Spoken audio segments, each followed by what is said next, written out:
ಆತ್ಮೀಯ ಬಂಧುಗಳೇ, ಶ್ರೀರಾಮಚರಿತಮಾನಸ ಲಂಕಾಕಾಂಡ ಇದರಿಂದ ಚೌಪಾಯಿಗಳು ಮತ್ತು ದೋಹೆಯನ್ನ ಛಂದಸ್ಸನ್ನ ತಿಳ್ಕೊಳ್ಳೋಣ.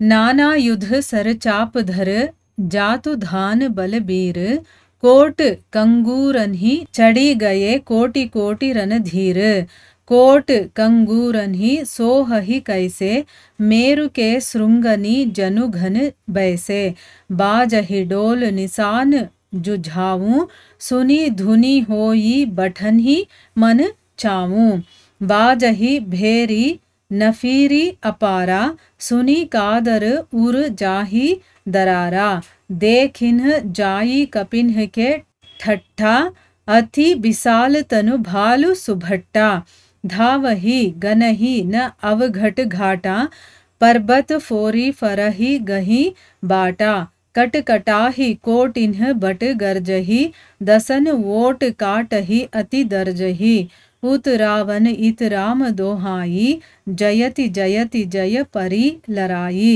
निसिचर शिखर समूह डहावहि कूदी धरहि कपि फेरी चलावही धरी कुधर खंड प्रचंड मरकट भालू गढ़ पर डारही झपटही चरण गही पटकी मही भजी चलत बहुरी पचारही अति तरल तरुण प्रताप तरपही तमकी गढ़ चढ़ी चढ़ी गए कपि भालू चढ़ी ಮಂದಿರನ್ಹ ಜಹ ತಹ ರಾಮ ಜಸು ಗಾವತ್ ಭಯೇ.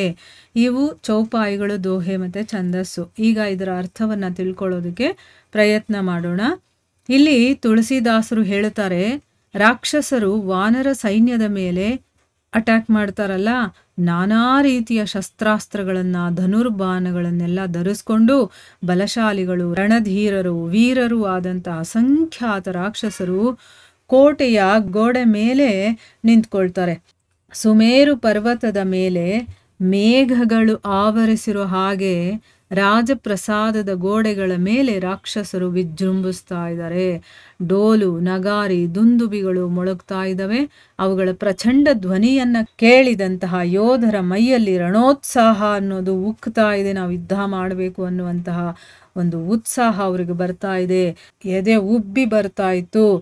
ಅಗಣಿತ ಕಹಳೆಗಳು ಅಂದ್ರೆ ಏನು, ಎಣಿಸೋದಕ್ಕಾಗಲ್ಲ ಅಷ್ಟು ಕಹಳೆಗಳು, ಭೇರಿಗಳು, ತುರಹಿಗಳು ಮೊಳಗುತ್ತಾ ಇದ್ವು. ಆ ದನಿಯನ್ನ ಕೇಳಿದ ಹೇಡಿಗಳ ಎದೆನೆ ಬಿರಿತಾ ಇತ್ತು. ಅಂದ್ರೆ ಏನು, ಅವ್ರ ಎದೆ ಹೊಡೆದೋಗ್ತಾ ಇತ್ತು, ಆ ರೀತಿ ಇತ್ತು.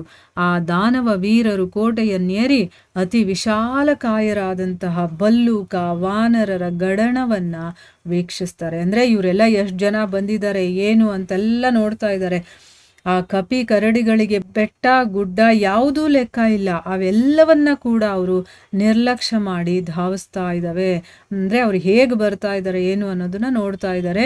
ಬೆಟ್ಟಗಳನ್ನು ಕಿತ್ತೆತ್ತಿ ದಾರಿ ಮಾಡ್ತಾ ಇದ್ದಾವೆ.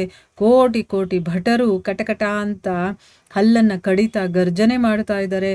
ಅವರು ಗರ್ಜನೆ ಮಾಡ್ತಾ ಶತ್ರುಗಳನ್ನು ಕೂಡ ಹೆದರಿಸ್ತಾ ಇದ್ದಾರೆ. ಅಷ್ಟು ಭಯಾನಕವಾಗಿ ಅವರು ಗರ್ಜಿಸ್ತಾ ಇದ್ದಾರೆ ಅಂತ ಅರ್ಥ. ಆ ಕಡೆ ರಾವಣನಿಗೂ ಈ ಕಡೆ ರಾಮನಿಗೂ ಕೂಡ ಜಯವಾಗಲಿ ಜಯವಾಗಲಿ ಅನ್ನುವಂತಹ ಜಯಕಾರವಾಗ್ತಾ ಇದ್ದ ಹಾಗೇನೆ ಕಾಳಗ ಶುರುವಾಗುತ್ತೆ. ಈ ಕಡೆ ರಾಕ್ಷಸರು ರಾವಣನಿಗೆ ಜಯವಾಗ್ಲಿ ಅಂತಿದ್ದಾರೆ, ಈ ಕಡೆ ರಾಮನ ಕಡೆಯವರು ಜಯವಾಗ್ಲಿ ಅಂತ ಹೇಳ್ತಾ ಇದ್ದಾರೆ. ಈ ರೀತಿ ಈಗ ಯುದ್ಧ ಶುರುವಾಗುತ್ತೆ. ರಾಕ್ಷಸರು ಪರ್ವತ ಶಿಖರಗಳನ್ನ ಕಿತ್ತೆಸೆಯೋದಕ್ಕೆ ಶುರು ಮಾಡ್ತಾರೆ. ವಾನರರು ಏನು ಮಾಡ್ತಾರೆ, ಈಗ ಇವ್ರು ಕಿತ್ತು ಎಸಿತಾ ಇದ್ರೆ ಅವುಗಳನ್ನು ಅವ್ರು ಹಿಡ್ಕೊಂಡು ಮತ್ತೆ ಅವ್ರ ಕಡೆನೆ ಅದನ್ನ ಬೀಸಿ ಎಸಿತಾ ಇದ್ರು. ಈಗ ನೋಡಿ, ಅವರು ಬೆಟ್ಟಗಳನ್ನ ಪರ್ವತಗಳನ್ನೇ ಕೀಳ್ತಾರೆ ಅಂತಂದ್ರೆ ಅವ್ರು ಇನ್ನೆಷ್ಟು ಶಕ್ತಿಶಾಲಿಗಳಿರ್ಬೋದು ಮತ್ತು ಅವ್ರ ಹೈಟ್ ಎಷ್ಟಿರ್ಬೋದು ಅಂತ ನಾವು ಸ್ವಲ್ಪ ಯೋಚನೆ ಮಾಡಬೇಕು, ಆಯ್ತಾ? ಅಷ್ಟೊಂದು ಶಕ್ತಿಶಾಲಿಗಳು ಅವರು. ಇವರು ಅದನ್ನ ಕಿತ್ತು ಎಸೆದು ಅವ್ರನ್ನ ಕೊಲ್ಲಬೇಕು ಅಂತ ಎಸೆದ್ರೆ ಅವ್ರು ಅದನ್ನ ಹಿಡ್ಕೊಂಡು ಮತ್ತೆ ಇವ್ರಿಗೆ ಎಸಿತಾ ಇದ್ದಾರೆ. ಭಯಂಕರವಾದಂತಹ ವಾನರ ಭಲ್ಲೂಕಗಳು ಪರ್ವತ ಶಿಲೆಗಳನ್ನ ಎತ್ತಿ ಎತ್ತಿ ಕೋಟೆ ಮೇಲೆ ಎಸೆಯೋದಕ್ಕೆ ಶುರು ಮಾಡ್ತಾರೆ. ಅವ್ರೇನು ಮಾಡ್ತಾರೆ, ಮತ್ತೆ ಈ ವಾನರರು ಅವರೆಲ್ಲ ರಾಕ್ಷಸರೆಲ್ಲ ಕೋಟೆ ಮೇಲೆ ನಿಂತಿರ್ತಾರಲ್ಲ, ಜೋರಾಗಿ ನೆಗೆದು ರಾಕ್ಷಸರ ಕಾಲುಗಳನ್ನು ಹಿಡಿದು ಎಳೆದು ಗಿರಗಿರ ಅಂತ ತಿರುಗಿಸಿ ನೆಲಕ್ಕೆ ಅಪ್ಪಳಿಸ್ತಾ ಇದ್ರು. ಓಡ್ ಹೋಗೋರ್ನೆಲ್ಲ ಅಯ್ಯೋ ಓಡೋಗ್ತಾ ಇದ್ದಾರೆ ಅಂತ ಅವ್ರನ್ನ ಮೂದಲಿಸ್ತಾ ಇದ್ರು, ಅಂದರೆ ಒಂಥರ ವ್ಯಂಗ್ಯ ಮಾಡ್ತಾ ಇದ್ರು. ಅತ್ಯಂತ ಚಂಚಲವಾದಂತಹ ಪ್ರತಾಪಿ ವಾನರ ಭಲ್ಲೂಕಗಳು ಅವರ್ಣನೀಯ ಸ್ಫೂರ್ತಿಯಿಂದ, ಅಂದರೆ ಅದನ್ನು ವರ್ಣನೆ ಮಾಡೋದಕ್ಕೂ ಸಾಧ್ಯ ಇಲ್ಲ, ಅಷ್ಟೊಂದು ಅವ್ರಿಗೆ ಒಳಗಡೆಯಿಂದ ಸ್ಫೂರ್ತಿ ಬರ್ತಾ ಇದೆ ಯುದ್ಧ ಮಾಡಬೇಕು ಅಂತ. ಅವ್ರಿಗೆ ಶಕ್ತಿ ಎಲ್ಲಿಂದ ಬರ್ತಾ ಇದೆ ಅಂತಲೇ ಗೊತ್ತಿಲ್ಲ. ಅವರೆಲ್ಲ ಜೋರಾಗಿ ಜಿಗಿದು ಕೋಟೆ ಮೇಲೆ ಲಗ್ಗೆ ಇಡ್ತಾರೆ.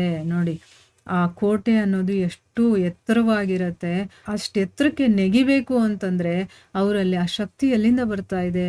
ಆ ರಾಮನಿಂದನೇ ಬರ್ತಾ ಇರುವಂಥದ್ದು. ಅದಕ್ಕೆ ಇಲ್ಲಿ ಅವರ್ಣನೀಯ ಸ್ಫೂರ್ತಿ ಅಂತ ಹೇಳ್ತಾ ಇದ್ದಾರೆ. ಆ ರೀತಿಯ ಒಂದು ಉತ್ಸಾಹ ಬಂದ್ಬಿಟ್ಟಿದೆ, ಅದರಿಂದ ಅವರು ಜಿಗಿದು ಕೋಟೆ ಮೇಲೆ ಲಗ್ಗೆ ಇಡ್ತಾರೆ. ಊರೊಳಗಡೆ ಪ್ರವೇಶ ಮಾಡೇ ಬಿಡ್ತಾರೆ.